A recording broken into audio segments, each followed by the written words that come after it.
में कान के ऊपर कुछ बाल सफेद दिखाई दिए।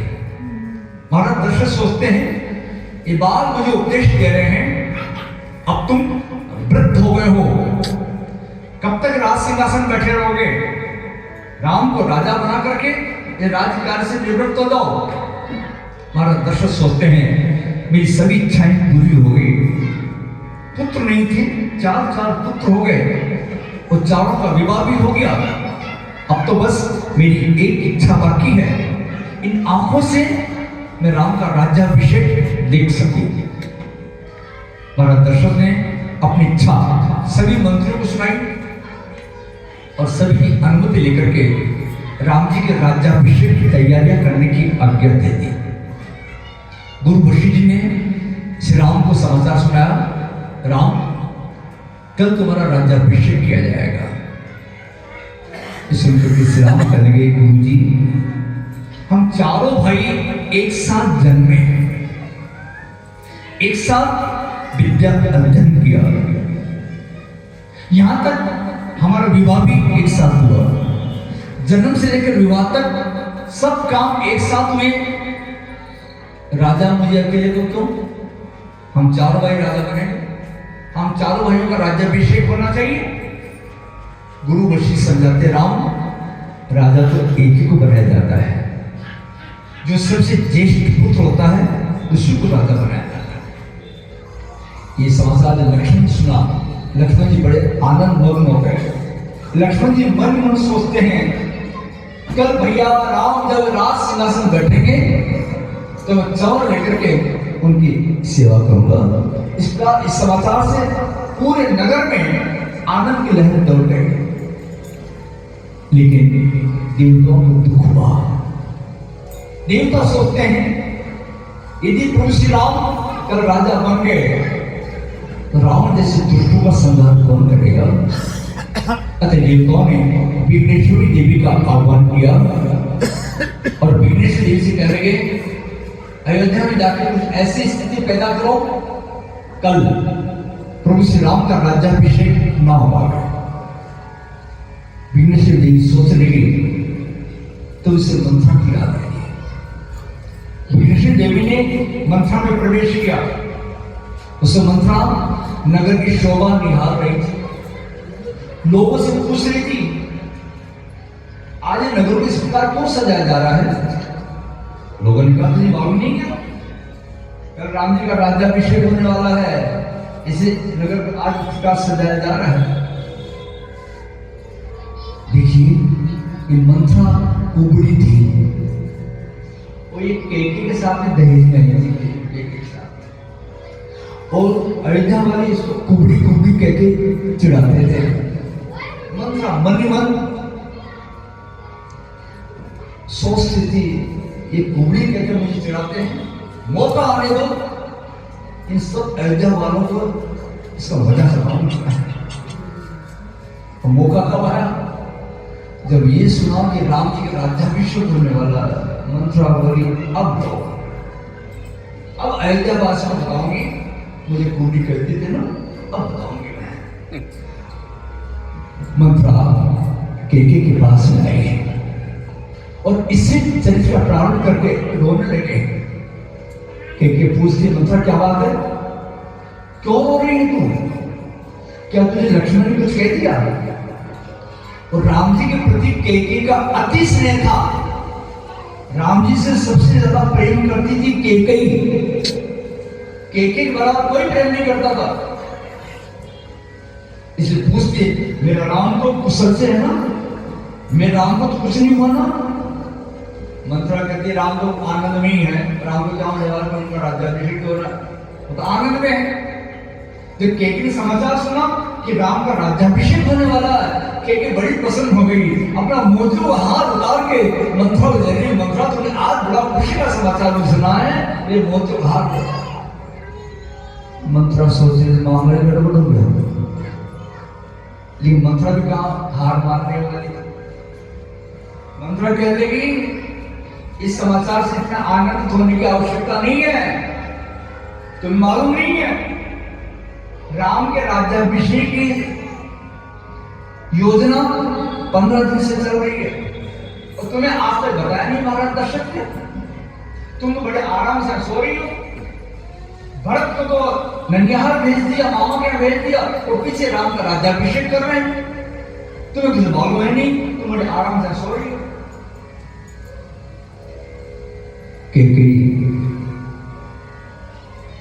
मंत्रा की पीठ थपथपाई, वो पूछ रही है मंत्रा सच सच बता क्या बात है? जैसी केके ने मंत्रा की पीठ थपथपाई, मंत्रा के शरीर का स्पर्श किया, वैसे कली ने इसके मन में प्रवेश कर लिया। इस ध्यान रखना मेरे भाई बहन, बिना कारण बिना प्रयोजन किसी का स्पर्श मत करना, पापी व्यक्ति का स्पर्श कभी मत करना, वरना जैसे भाव उसके मन में होंगे वैसे तुम्हारे अंदर भी प्रवेश कर जाएंगे। इसलिए पापी व्यक्ति का कुछ कभी नहीं करना। मंत्रा कह लगी कि गई तुम्हारा अहित हो ये मुझसे देखा नहीं जाता, देखा नहीं जाता, मेरा स्वभाव कुछ ऐसा हो गया। केके बताओ मुझे क्या करना है? मंत्रा कहने लगी केके तुम बहुत भोली हो, तुम समझते हो महाराज दशरथ तुमसे प्रेम करते हैं, लेकिन महाराज दशरथ तुमसे प्रेम का केवल दिखावा करते हैं, वास्तव प्रेम तो कौशल्या से करते हैं। आज राम के राज्याभिषेक की तैयारियां चलते 15 दिन हो गए, झूठ बोल रही, एक दिन पहले घोषणा की, 15 दिन की बात बोल रही, 15 दिन हो गए और महाराज दशरथ ने आज तक बताया नहीं। क्योंकि बोली बात तो तुम्हारी सही है, तो मैं कभी कह सकती हूं। मंत्रा अभी विषय उगल रही थी, कह रही थी राम को राजा बनाया जाएगा, लक्ष्मण को मंत्री पद दिया जाएगा और भरत को कारावास दिया जाएगा और तुझे कौशल्या की दासी बनकर गिरना पड़ेगा, ये मुझसे देखा नहीं जाएगा। के बोली मैं कर भी क्या सकती हूँ, मुझे इसलिए 3 दिन से बुरे बुरे सपने दिखाई दे रहे हैं। के कोई बुरे बुरे सपने उसके विधवा होने के पूर्व सूचना के थे, तो 2-4 दिन विधवा होने वाली है। मंत्रा कहने लगी अभी बाजी तुम्हारे हाथ में है, अभी बाजी तुम्हारे हाथ में है। महाराज दशरथ ने तुम्हें 2 वरदान दिए थे, वो 2 वरदान मांगने का यही उचित समय है। एक वरदान में भरत के लिए राज्याभिषेक मांगो और दूसरे वरदान में राम के लिए 14 वर्ष का वनवास मांगो। पहला वरदान पहले मांगना, भरत के लिए राज्याभिषेक, तो मुझे पता नहीं, पहले राज्याभिषेक नहीं मांग के 14 वर्ष का वनवास मांग लिया, तो महाराज मूर्छित हो गए, दूसरा वरदान मांग नहीं पाओगी, ये पहले भरत के राज्याभिषेक मांग लो। अपने वस्त्र आभूषण त्याग करके कोप भवन में जाकर के क्रोधित और धरती पर सो जाओ, ये महाराज दशरथ तुम्हारे स्वरूप को देखेंगे तो दुखी हो जाएंगे, फिर तुमसे कोई वस्तु मांगने का आग्रह करेंगे, फिर पहले अपने राम के सौगंध मान लेना, क्योंकि यहाँ राम के वनवास का मामला है। महाराज दशरथ मना कर सकते हैं कि राम के सौगंध बन जाएंगे, अपने बच्चों से पीछे नहीं हटेंगे। कि वैसे बहुत भोली थी, लेकिन कुसम कारण उसके मध्य भ्रष्ट हो गई और अनंत करने को तैयार हो गए। क्योंकि अपने वस्त्र आभूषण त्याग करके कोप भवन में आकर के क्रोधित होकर धरती पर सो गए। क्योंकि वीरांगना थी, इसे महाराज दशरथ को बहुत प्रिय थी। महाराज दशरथ रोजाना अपने राज कार्य से निवृत्त होकर के पहले केके के महल में आया करते थे।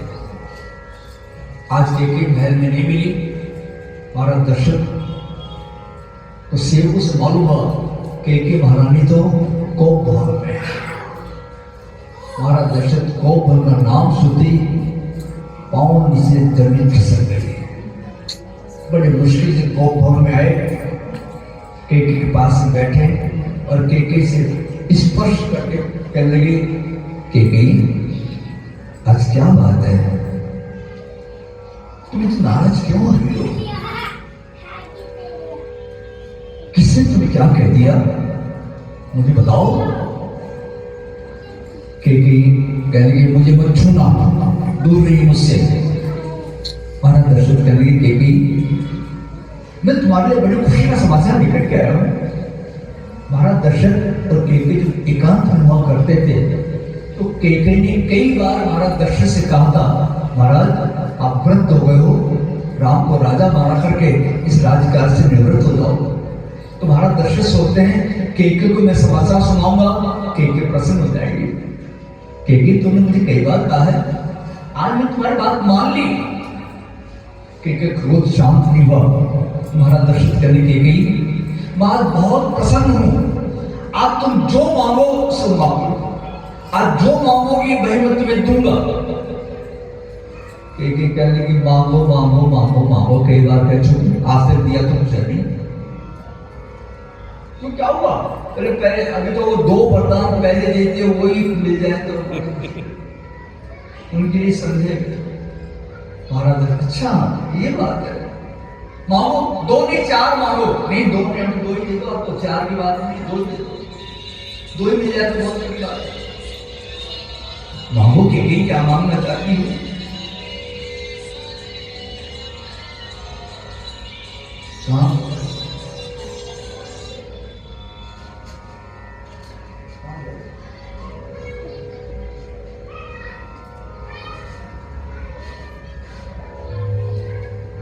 दो ही वरदान दे दो हमें। महाराज कह रहे देने मना तो नहीं कर दोगे? महाराज दशरथ की हमें रघुवंश की परंपरा है, रघुकुल रीति सदा चली आई, रघुकुल रीति सदा चली आई, रानी जाई बड़ी बचन न जाई, प्राण जाए पर बचन न जाई, प्राण जाए पर बचन न जाई। रघुकुल रीति सदा चली आई, प्राण जाए पर वचन न जाई।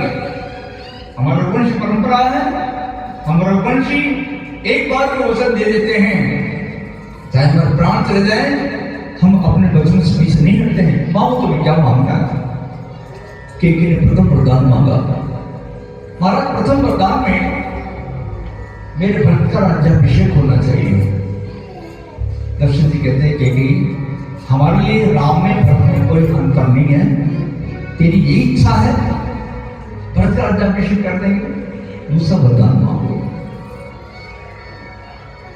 लेकिन दूसरा वरदान मांगा, तापस वेश विशेष उदासी, 14 बरस राम वनवासी। दूसरे वरदान सुन महाराज दशरथ मूर्छित हो गए, धरती पर गिर पड़े और मूर्छ अवस्था में राम राम राम बोलने लगे। मूर्छा टूटने पर कहने की गई, तूने क्या वरदान मांग लिया? मेरे राम को वन में क्यों भेजना चाह रही है? मेरे राम तेरा क्या अपराध किया है? कि मेरे राम को मेरी आंखों से दूर मत कर,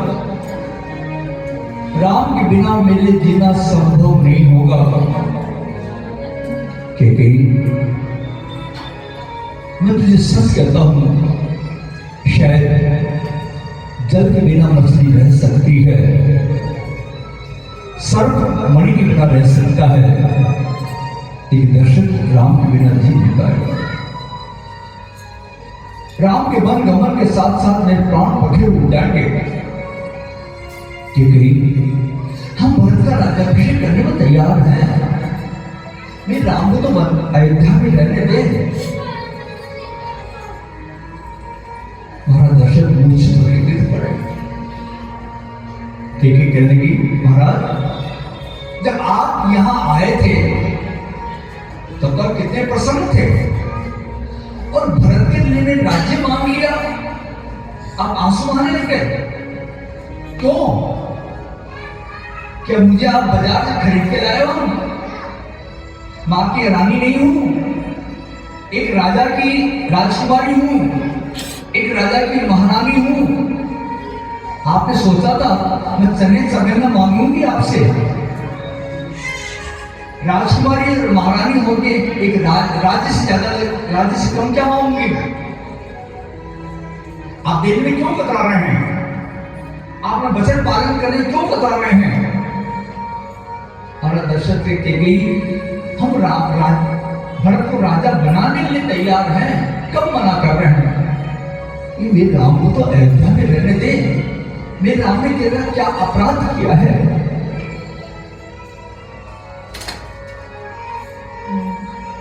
और दर्शक सूर्य भगवान से प्रार्थना करने के लिए, प्रभु आज की रात कभी समाप्ति ना पावे, ताकि मेरे राम को वन में जाना ही ना पड़े। प्रातःकाल हुआ, हमारा दर्शन जगे नहीं।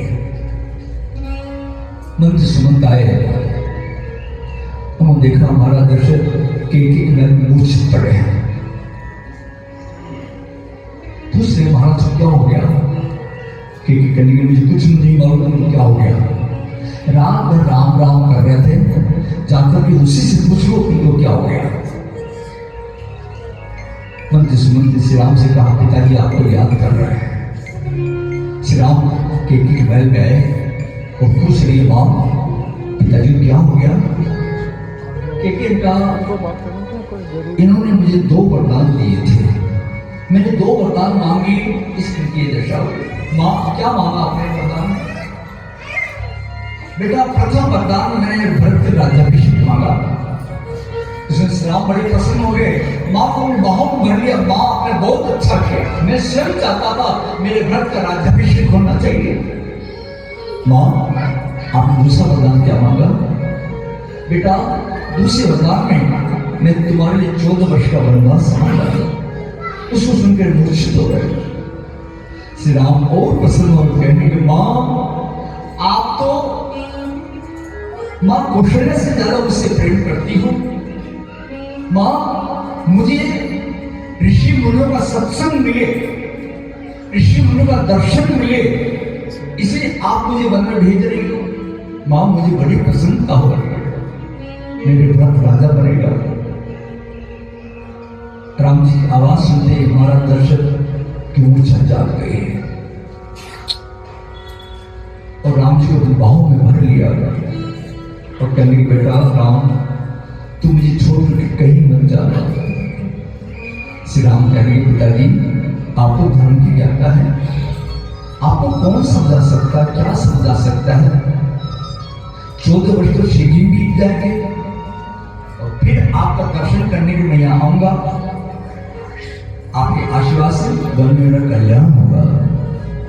प्रणाम करके मां कौशल्या के पास गए। मां कौशल्या सोच रही थी, मेरे राम का राज्याभिषेक होने वाला है, मेरे पास आ रहा होगा आशीर्वाद लेने के लिए। आरती उतारूंगी, मेरे राम आरती सजाऊंगी। श्री राम ने प्रणाम किया और वन गमन का समाचार सुनाया। इसके मां कौशल्या कर रहे हैं, मां बाहर से छूट गए, हाथ से आरती की थाली छूट गई। तो कहने लगी, राम तुम्हें वन में जाना है, तुम जा सकते हो, लेकिन मेरी सीता तुम्हारे पास रहेगी। राम तुम्हें वन में जाना, तुम चले जाओ, लेकिन तुम्हारे वन में जाने के बाद में तुम्हारे पिता का क्या होगा ये कोई नहीं जानता है। ये अयोध्या अनाथ हो जाएगी। बड़भागी बनो बाबद न भागी, अयोध्या अभागी हो जाएगी। अयोध्या जो रघुवंश तिलक तुम जाए, उसमें सीता जी आ गई। श्री राम ने कहा, राम कृष्ण जी कहते हैं राम तुम्हें वन में जाना तुम जा सकते हो, ये मेरी सीता मेरे पास में रहेगी। सीता जी सोच लगी मेरे प्राणनाथ के साथ मेरे प्राण और मेरा शरीर दोनों जाएंगे, लेकिन मेरे प्राण जाएंगे। धैर्य धारण करके सीता जी कहेंगी नाथ आप ठीक कर रहे हैं, लेकिन नारी का आधार तो पति होता है। नाथ यदि आपको विश्वास हो कि मैं आपके वियोग में यहाँ 14 वर्ष जीवित रह पाऊंगी, आप मुझे छोड़ जाइए। नाथ आपके वियोग में मेरे प्राण चले जाएंगे, बहुत भाग्यशाली होंगे, लेकिन नाथ इस शरीर पर भी कृपा कीजिए, इस शरीर को अपने साथ में ले चलिए। श्री राम सोच लगे मैं इससे ज्यादा यहाँ रहने का आग्रह करूंगा तो अपने प्राण त्याग देंगे। उस समय लक्ष्मण क्या गए, राम लक्ष्मण से कहा लक्ष्मण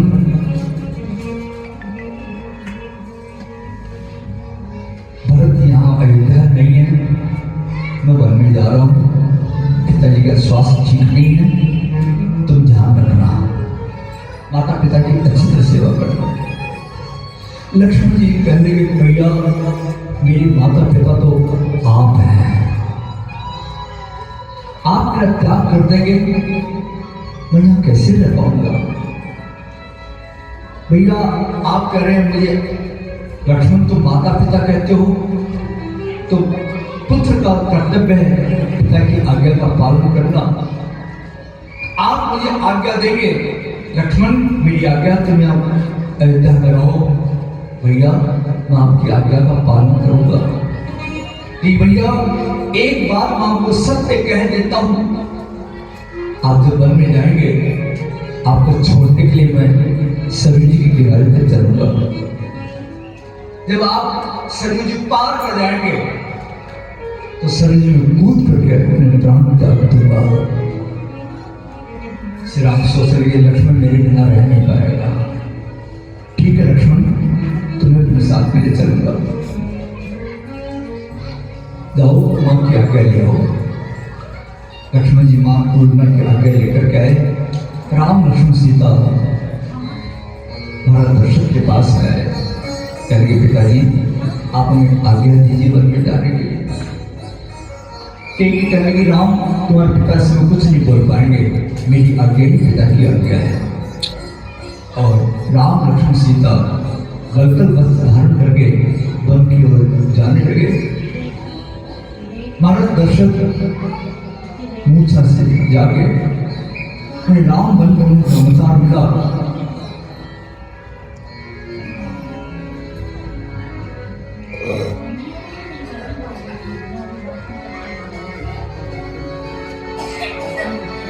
जैसे श्री राम को वनवासी के वेश में देखा,